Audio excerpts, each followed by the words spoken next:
Ó Mãe Santíssima, intercedei por nós para que possamos bem compreender os ensinamentos de vosso Divino Filho, nosso Senhor e Salvador Jesus Cristo, e as explicações dos pais da Igreja.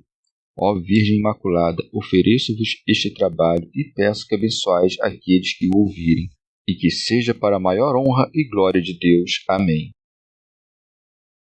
Senhor onipotente, purificai o meu coração e os meus lábios. Vós, que purificastes os lábios do profeta Isaías com carvão em brasa, e dignai-vos, por tal modo, purificar-me com a vossa misericórdia, para que possa dignamente anunciar o vosso santo Evangelho. Por Jesus Cristo nosso Senhor. Amém. Senhor, abençoai-me. Que o Senhor resida no meu coração e nos meus lábios, para que anuncie digna e convenientemente o seu Evangelho. Amém.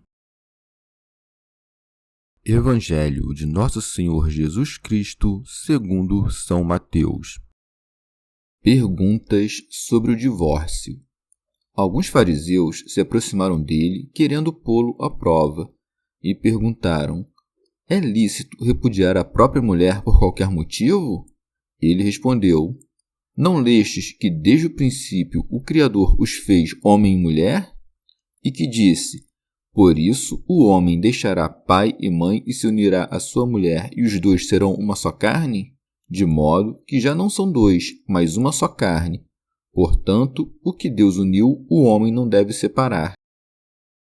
Eles, porém, objetaram: por que então ordenou Moisés que se desse carta de divórcio quando repudiasse? Ele disse: Moisés, por causa da dureza dos vossos corações, vos permitiu repudiar vossas mulheres. Mas no princípio não era assim. E eu vos digo que todo aquele que repudiar sua mulher, exceto por motivo de prostituição, e desposar outra, comete adultério. A continência voluntária. Os discípulos disseram-lhe: se é assim a condição do homem em relação à mulher, não vale a pena casar-se. Ele acrescentou: nem todos são capazes de compreender essa palavra, mas só aqueles a quem é concedido. Com efeito, há eunucos que nascem assim do ventre materno, e há eunucos que foram feitos eunucos pelos homens, e há eunucos que se fizeram eunucos por causa do reino dos céus. Quem tiver capacidade para compreender, compreenda. Comentários dos pais da Igreja. São João Crisóstomo. O Senhor curava os homens, fazia-lhes o bem e, por meio deles, a muitos outros, porque a cura de uns lhes servia de ocasião para o conhecimento de Deus, mas não para os fariseus, a quem os milagres endureciam mais. Por isso segue. Alguns fariseus se aproximaram dele, querendo pô-lo à prova, e perguntaram: é lícito repudiar a própria mulher por qualquer motivo? São Jerônimo, para que capturassem como por um silogismo capcioso, de modo que o que quer que respondesse expoluía a armadilha. Porque, se dissesse que era lícito repudiar a mulher por qualquer causa e tomar outra, aparecia, segundo eles, o pregador da pureza dizendo coisas contrárias à pureza. E se respondesse que não era lícito por nenhuma causa repudiar a mulher, tê-lo-iam por réu de sacrilégio, e seria feito inimigo da doutrina de Moisés e de Deus. São João Crisóstomo. Vede como até no modo de perguntar aparece a malícia dos fariseus. O Senhor já lhes havia falado sobre esta lei, mas eles, como se nada se lhe tivesse dito, voltam a perguntar, criando sem dúvidas que não recordaria o que lhes havia dito. Pseudo Crisóstomo. Assim como quando vedes que um homem frequenta a amizade dos médicos, compreendeis que este homem está doente, assim também, quando um homem ou uma mulher vos pergunta com frequência sobre repudiar sua mulher ou seu marido, sabereis que esse homem é um lascivo e essa mulher uma meretriz, porque a castidade se vê satisfeita no matrimônio, e a libertinagem é atormentada como que por um vínculo que a sujeita ao cônjuge. Sabiam eles que não havia mais causa razoável para repudiar a mulher que a desonra, mas forjavam muitas outras. temeram, no entanto, encerrar-se dentro dos limites de certas causas, e não lhe perguntaram que causa bastava para repudiar a mulher, senão que fizeram-lhe uma pergunta geral, ou seja, se era lícito repudiar a mulher por toda classe de causa. Sabiam que a paixão não conhece limites, nem se circunscreve aos limites do matrimônio, senão que, quanto mais se exerce, mais se acende. Orígenes. Depois de o Senhor ter sido tentado, não há razão para que os seus discípulos, dispostos a ensinar, levem com indignação se forem tentados por certos homens. No entanto, o Senhor responde até mesmo aos tentadores com dogmas de piedade. São Jerônimo. De tal maneira o Senhor dirige sua resposta que transpõe a armadilha deles, aduzindo o testemunho das Santas Escrituras e da lei natural e colocando a primeira sentença de Deus diante da segunda. Por isso segue. Ele respondeu: Não lestes que desde o princípio o Criador os fez homem e mulher? Isso está escrito no princípio do Gênesis. E dizendo macho e fêmea, manifesta que devem se evitar segundos em lances, porque não disse macho e fêmeas, que é o que buscavam os que admitiam o repúdio da primeira união, senão macho e fêmea, a fim de que se unissem em um só consórcio. Rábano Mauro. Desta determinação salutar de Deus resultou que o homem abraça em sua mulher uma parte de seu próprio corpo, e não julga ser diferente dele o que compreende que foi feito dele mesmo. Pseudo Crisóstomo. Se Deus criou o homem e a mulher de uma só coisa com o objetivo de que fossem um, por que o homem e a mulher não nascem de um só útero, como algumas aves? Porque Deus criou o homem e a mulher para engendrar filhos, mas Deus ama a castidade e é o autor da continência. Por isso, não quis conservar em todos aquele modelo de vida, com o objetivo de que se alguém quiser se casar segundo a disposição da criação humana, saiba o que é um homem e uma mulher. E se não quer se casar, não tenha necessidade de casar-se por causa de um vínculo estabelecido desde o nascimento, para que não pareça prejudicar com sua continência a outro que não queira ser continente. Por essa razão, o Senhor manda que depois do matrimônio não se pode separar os dois esposos, sem que o outro consinta. São João Crisóstomo. Não só pelo modo com que Deus criou o homem, mas também pela lei, o Senhor manifestou que o homem e a mulher deviam estar unidos a um só cônjuge e que jamais deveriam se separar. Assim, pois, segue. E que disse: Por isso o homem deixará pai e mãe e se unirá à sua mulher. São Jerônimo. Ele disse a sua mulher, e não às mulheres. Depois acrescenta com toda clareza: E os dois serão uma só carne. Esse é o prêmio dos matrimônios, o fazer de duas uma só carne, isto é, fazer-se uma prole. Comentário de São Tomás de Aquino em forma de glosa. Ou também em uma só carne, isto é, na cópula carnal. Pseudo Crisóstomo. Se, pois, a mulher procede do marido e os dois são de uma só carne, o homem deverá deixar o pai e a mãe, e a união entre os irmãos e irmãs deveria ser maior, porque estes vêm dos mesmos pais, enquanto que os primeiros de pais distintos. Mas o amor do matrimônio é maior porque a instituição de Deus é mais forte que a força da natureza, e os preceitos de Deus não estão sujeitos à natureza, senão a natureza obedece aos preceitos de Deus. Os irmãos, ademais, procedem de um só, para se dirigir a distintos caminhos. O homem e a mulher, pelo contrário, nascem de pais distintos, para se reunir em um só destino. A ordem da natureza também segue a ordem de Deus, porque o que é para as árvores a seiva é para os homens o amor. A seiva sobe desde a raiz até o talo, e na terminação deste vai até a semente. Por isso, os pais amam e não são amados do mesmo modo pelos filhos, porque os filhos não transmitem seu carinho aos pais, senão que o transmitem aos filhos que devem engendrar. Isto é o que significam as palavras: Por isso o homem deixará pai e mãe e se unirá à sua mulher. São João Crisóstomo. Vê a sabedoria do mestre. Quando foi perguntado se era lícito, não respondeu logo em seguida, não é lícito, a fim de que não se assustassem, mas estabeleceu isso mesmo, provando-o.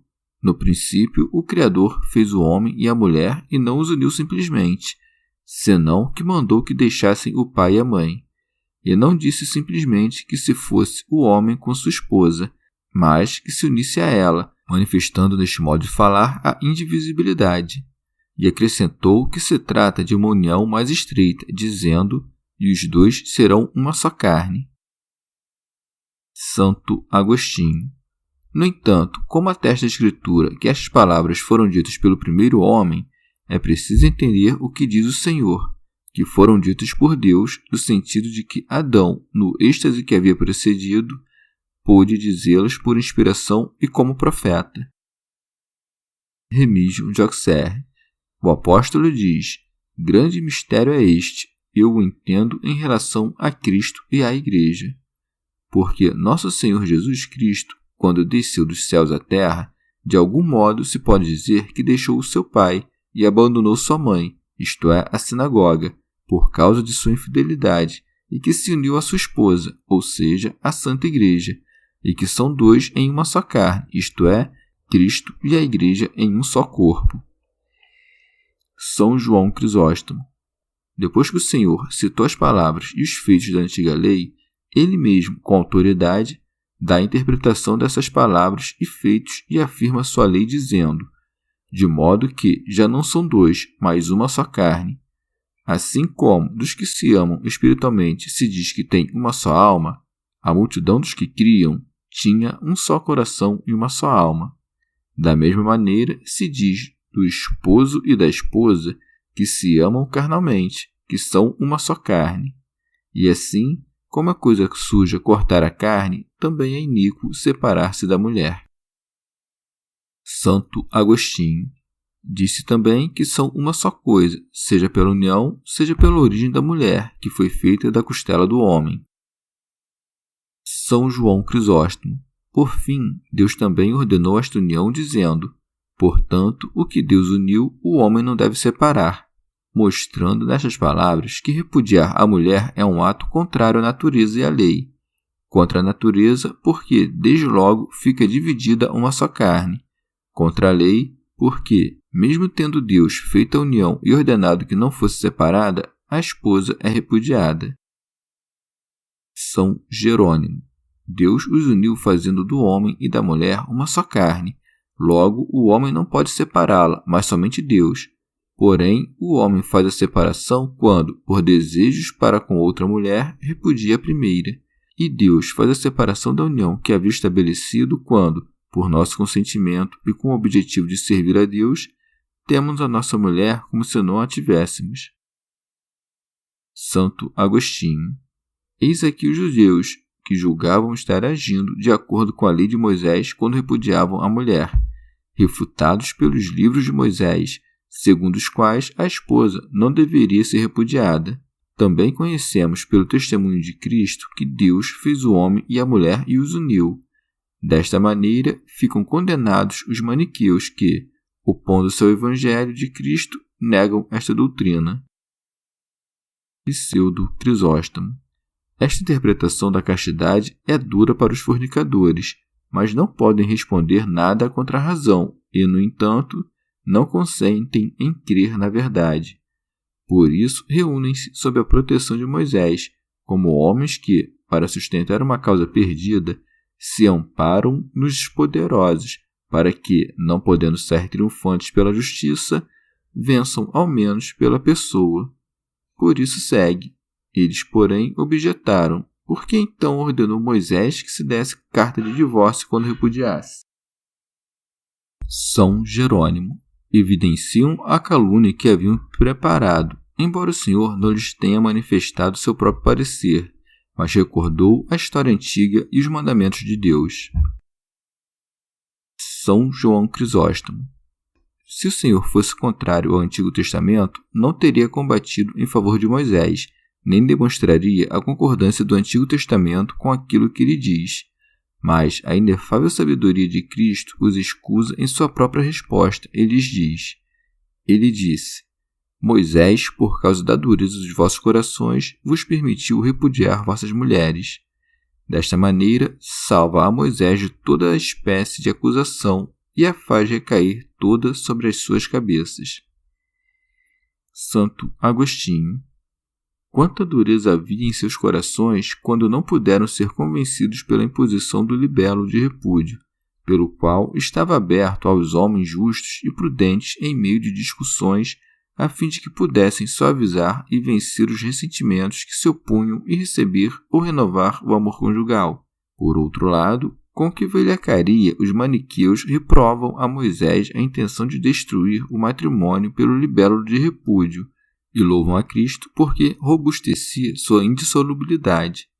Assim sendo, segundo sua opinião sacrílega, eles deveriam louvar a Moisés por separar o que o diabo havia unido e vituperar a Cristo por assegurar as uniões que o diabo havia formado.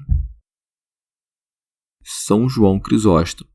Finalmente, como era importante o que o Senhor acabava de dizer, volta em seguida seus discursos para a antiga lei, dizendo: mas no princípio não era assim. São Jerônimo. As palavras "não foi assim" indicam, porventura, que Deus pode se contradizer, mandando antes uma coisa e infringindo depois esse mandamento com outro novo? Não devemos opinar dessa maneira, pois Moisés, ao ver que eram assassinadas as primeiras esposas por se desejar ter outras que eram ou mais ricas, ou mais jovens, ou mais belas, ou que os maridos se entregavam a uma má vida, preferiu ser indulgente com o divórcio a deixar que continuassem os ódios e homicídios. Considerai ao mesmo tempo que não disse o Senhor: pela dureza de vossos corações Deus vos permitiu, mas Moisés permitiu-vos, porque isto, segundo o apóstolo, era o julgamento de um homem, não uma ordem de Deus. Pseudo Crisóstomo. Disse muito bem que Moisés permitiu, mas não o ordenou, porque sempre queremos o que mandamos, mas o que permitimos concedemo-lo sem querê-lo, porque não podemos impedir inteiramente a má vontade dos homens. Permitiu-vos, pois, fazer coisas más, com o objetivo de que não fizesses outras piores. Logo, Moisés, ao permitir que isto fosse feito, não vos mostrou a justiça de Deus, senão que tirou do pecado a culpa de pecar, de maneira que vos parecesse que, como se estivesses agindo segundo a lei, vosso pecado não parecesse ser um pecado. São João Crisóstomo. Depois do Senhor ter calado os judeus, introduz com autoridade sua lei, dizendo: E eu vos digo que todo aquele que repudiar sua mulher, exceto por motivo de prostituição, e desposar outra, comete adultério. Orígenes. Alguém poderia crer que Jesus, pelas palavras "todo aquele que repudiar sua mulher, exceto por motivo de prostituição", permitiu repudiar a mulher, como Moisés o permitiu, por causa da dureza do coração dos judeus. Mas a isto se deve responder que se, segundo a lei, a mulher adúltera era apedrejada, não é sob o nome deste crime que se deve compreender a expressão "coisa vergonhosa", pela qual Moisés permitiu o libelo de repúdio. E, com efeito, no caso de adultério, não era oportuno dar o libelo de repúdio. Mas talvez Moisés tenha chamado todo tipo de culpa da mulher de coisa vergonhosa, a qual, se fosse cometida pela mulher, daria ensejo ao libelo de repúdio. Deve-se indagar também o seguinte: se somente por causa da fornicação ordena o repúdio da mulher, que deve ser feito se a mulher não praticou fornicação, mas outra coisa mais grave, como o envenenamento ou assassinato de um dos filhos? Mas o Senhor, expondo o assunto em outra parte, disse: todo aquele que repudiar sua mulher, a não ser por causa de fornicação, expõe-na ao adultério, isto é, dando-lhe ocasião de segundas núpcias. São Jerônimo. Somente a fornicação, pois, vence o carinho pela esposa.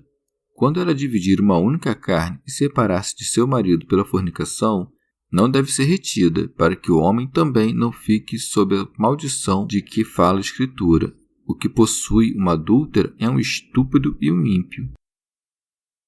Pseudo Crisóstomo.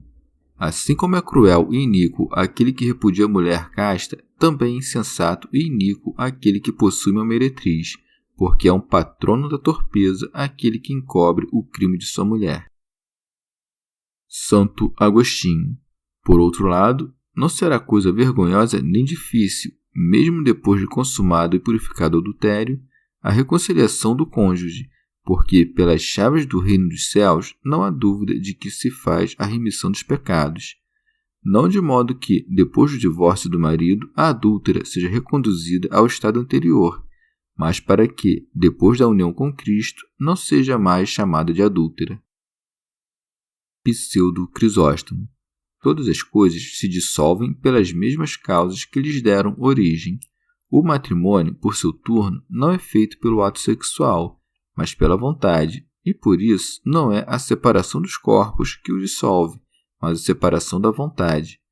Por isso, se um homem deixa sua mulher e não toma outra, ainda é marido dela, porque, mesmo que esteja separado dela no corpo, no entanto, ainda estará unido a ela pela vontade.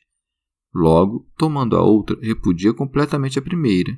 Por isso não diz o Senhor, o que repudia sua mulher comete o adultério, e sim o que casar com outra. Rábano Mauro. Por conseguinte, para repudiar a mulher, há somente uma causa carnal, a fornicação, e somente uma espiritual, o temor de Deus. Mas não há nenhuma causa para casar com outra mulher, vivendo ainda a primeira. São Jerônimo. Poderia suceder que alguém caluniasse a sua mulher inocente e, por causa de um segundo matrimônio, lançasse um crime contra o primeiro. Por isso o Senhor manda que o homem repudie sua mulher, de modo que, enquanto a primeira vive, não tenha outra. Além disso, porque poderia acontecer que, de acordo com a mesma lei, a esposa também repudiasse o marido com a mesma cautela, o Senhor preceitua que esta mulher não receba outro marido. E porque uma meretriz e aquela que foi uma vez adúltera não teme a desonra, preceituou ao segundo homem que não se case, de maneira que, se casar-se com a tal mulher, estará sob o crime de adultério, de onde segue, e o que se casar com mal repudiada, comete adultério. Comentário de São Tomás de Aquino em forma de glosa. Ameaça ao que a toma por esposa, porque a adúltera não teme o opróbrio. São Jerônimo. Se a mulher não pode ser repudiada a não ser pela fornicação, é certamente uma carga pesada. Como há de se viver como uma esposa alcoólatra, colérica ou de maus costumes? Por isso, os apóstolos, ao ver o jugo pesado das esposas, manifestaram a perturbação de sua alma. Os discípulos disseram-lhe: se é assim a condição do homem em relação à mulher, não vale a pena casar-se. São João Crisóstomo. Porque oferece menos dificuldades combater contra a concupiscência e contra si mesmo do que combater contra uma mulher má. Pseudo Crisóstomo. Mas o Senhor não disse que isso convém, senão que admite que não convém, mas considerou a fraqueza da carne. Por isso segue. Ele acrescentou: nem todos são capazes de compreender essa palavra, ou seja, nem todos podem fazê-lo. São Jerônimo. E que ninguém creia que nestas palavras, mas só aqueles a quem é concedido, o Senhor quis falar da sorte ou do destino, de maneira que sejam virgens os que o acaso conduziu a isso. Pelo contrário, este dom foi dado por Deus àqueles que o pediram, aos que o quiseram e aos que trabalharam para obtê-lo. Pseudo Crisóstomo. Logo, não são capazes todos porque nem todos querem. O triunfo foi exposto à vista. Aquele que deseja a glória, que não pense no trabalho. Se todos tivessem medo do perigo, ninguém venceria. E o fato de que alguns abandonem seus castos propósitos não é razão para fazermos-nos mais preguiçosos na virtude da castidade. Assim também como os que sucumbem na batalha não devem ser causa para que os demais desanimem. Por conseguinte, nas palavras Àqueles a quem é concedido, o Senhor manifesta que não podemos nada sem o auxílio de sua graça, que jamais se recusa a dar ao que a deseja, segundo aquelas palavras do Senhor: pedi e vos será dado. São João Crisóstomo. Em seguida, o Senhor, a fim de manifestar a possibilidade neste assunto, diz: com efeito, há eunucos, que é como se dissesse: imagina, se tivesses sido cortado por outros, que farias? Estarias certamente privado do prazer e não terias a recompensa. Pseudo Crisóstomo. Assim como a ação involuntária não é pecado, também a justiça não se consuma na obra se a vontade não estiver presente. Em consequência, a continência gloriosa não é aquela que não pode ser transgredida por causa da debilidade do corpo, mas aquela abraçada pela vontade de um santo propósito. São Jerônimo. O Senhor assinalou 3 classes de eunucos, 2 delas carnais e a terceira espiritual. Os primeiros são os que nasceram assim do ventre de suas mães. Os segundos são os que foram mutilados pelo cativeiro ou para os prazeres das grandes damas. E os terceiros, os que se castraram a si mesmos por causa do reino dos céus, e os que, podendo ser varões, fazem-se eunucos por amor a Cristo. A estes últimos lhes está prometida uma recompensa, mas aos outros, a quem a necessidade e não a vontade os fez castos, nada se lhes deve. Santo Hilário de Poitiers. No primeiro, que nasceu eunuco, nos mostrou o Senhor o que faz a natureza. No outro, isto é, o que foi feito eunuco, o que faz a necessidade. E no terceiro, mostrou o que faz a vontade, que pela esperança do reino dos céus decretou que seria assim. Pseudo Crisóstomo. O fato de alguns nascerem assim ocorre pela mesma razão pela qual também nascem pessoas com 6 dedos ou 4, porque se Deus, ao formar o princípio da natureza, houvesse estabelecido uma ordem sempre imutável, a operação de Deus seria afastada do olhar de todos em direção ao esquecimento. Por isso, de tempos em tempos, a natureza das coisas é subvertida contra a sua própria natureza, para que Deus seja sempre lembrado como autor da natureza. São Jerônimo. Também podemos explicar tudo isso de outra maneira. São eunucos desde o ventre de suas mães os que são de natureza fria e sem apetite pelos prazeres. E os que o são por tê-los feito os homens são os que os fariseus reduziram a este estado, ou os que se afeminam para dar culto aos ídolos, ou os que, por uma crença herética, simulam a castidade, tendo a aparência de sinceridade religiosa. Mas nenhum destes, exceto os que se castraram por Cristo, consegue o reino dos céus. Por isso segue. Quem tiver capacidade para compreender, compreenda. Consulte cada um as suas forças para ver se pode cumprir os deveres da virgindade e do pudor. A castidade por si mesma é suave e atrativa para qualquer um, mas se deve consultar as forças para que, quem tiver capacidade para compreender, compreenda. Esta é a palavra do Senhor, que exorta seus soldados, inflamando-os em direção ao prêmio do pudor, como se dissesse: o que puder lutar, que lute, vença e triunfe. São João Crisóstomo. Nas palavras que a si mesmos se fizeram eunucos, o Senhor não expressa a amputação dos membros, mas dos maus pensamentos, pois é sujeito à maldição aquele que se mutila, porque se coloca ao nível dos homicídios, favorece os maniqueus, detratores das criaturas, e age tão iniquamente como nos países onde se mutilam a si mesmos. É uma tentação do demônio amputar algum membro, e os que fazem tal coisa não acalmam os estímulos da concupiscência, mas, pelo contrário, se irritam mais. Porque as fontes do esperma que há em nós vêm de outra parte, do desejo incontinente, em especial, e da alma negligente. Mas, se a alma for sóbria, o movimento natural não nos será nocivo, porque a amputação do membro nem sujeita às paixões, nem nos deixa tranquilos, nem é como freio posto ao pensamento. Chegamos ao fim de mais um dia de comentários da Catena Áurea. Muito obrigado por ficarem até aqui, que Nossa Senhora derrame suas graças sobre nós e até amanhã.